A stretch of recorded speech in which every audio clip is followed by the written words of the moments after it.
নমস্কার বন্ধুরা, আজকে আমরা চলে এসেছি ঝাড়গ্রাম জেলার বেলপাহাড়ির অন্তর্ভুক্ত একটি পর্যটন কেন্দ্রতে,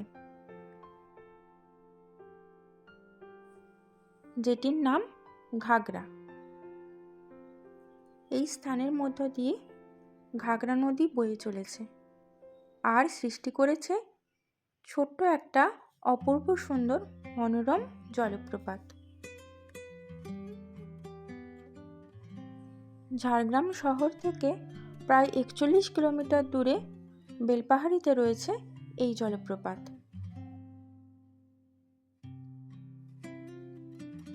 চারিদিকে সবুজে ঢাকা গহন অরণ্যানীর মধ্যে এই সুন্দর ছোট্ট নদীটি বয়ে চলেছে। বাংলায় ঘাগরা শব্দের অর্থ হল কলস বা কলসি। ঘাগরা নদী এই কালো পাথরের মধ্য দিয়ে বয়ে চলে এই ছোট্ট ছোট্ট কলস সৃষ্টি করেছে, তাই নদীটির এরকম নাম হয়েছে ঘাগরা, আর জলপ্রপাতটির নাম হয়েছে ঘাগরা জলপ্রপাত।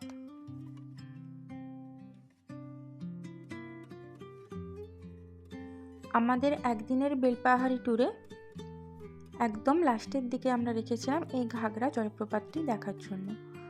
তো পৌঁছতে পৌঁছতে প্রায় সূর্যাস্তের সময় হয়ে গিয়েছিল, তাই সূর্যাস্তের সোনালি আভায় চারিদিকটা খুব সুন্দর লাগছিল।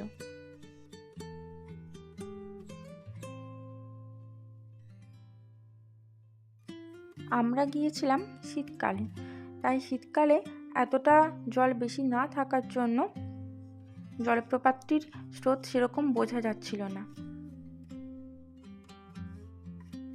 বর্ষাকালে প্রচুর বৃষ্টির জন্য এর স্রোত অনেক বেশি থাকে, আর তখন ওই পাথরের গায়ে নদীর দ্বারা সৃষ্ট ওই কলসগুলিও দেখা যায় না, সেগুলোও জলে ডুবে থাকে।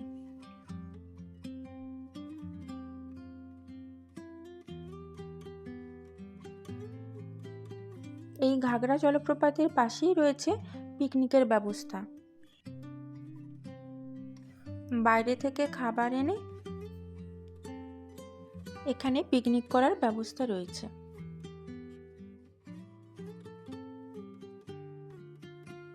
ঘাগরা নদীর জলপ্রপাতের কুলুকুলু শব্দ মন ভরিয়ে দেয়।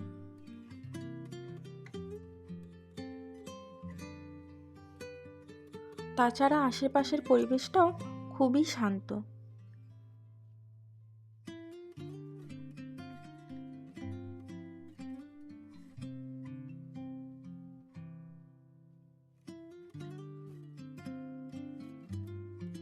জলটা খুবই পরিষ্কার, কিন্তু মানুষের ওই যে স্বভাব, চারিদিকে প্লাস্টিক ফেলে পুরো চারিদিকটা নোংরা করে দিয়েছে, আর সেখানে অনেক রকমের মশা মাছি জন্মে চারিদিকটা নোংরা হয়ে যাচ্ছে। আর পাশেই রয়েছে এই ট্রাইবাল ফুডের দোকানটি, যেখান থেকে আপনারা ট্রাইবাল ফুড ট্রাই করতে পারেন। আর ঘাগরা জলপ্রপাত আমরা ঘোরার পর প্রায় 5.5 কিলোমিটার এগিয়ে গিয়ে আমরা পেলাম তারাফেনী রিভার ড্যাম।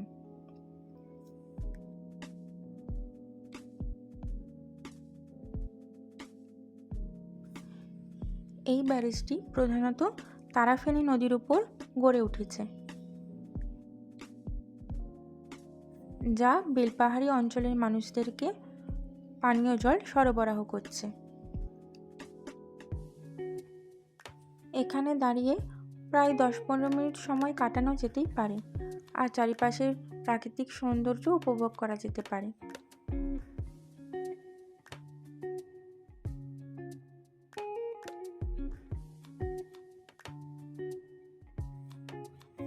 বর্ষাকালের সময় বৃষ্টির জলে এই ব্যারেজের জল আরও বেশি ভরে ওঠে।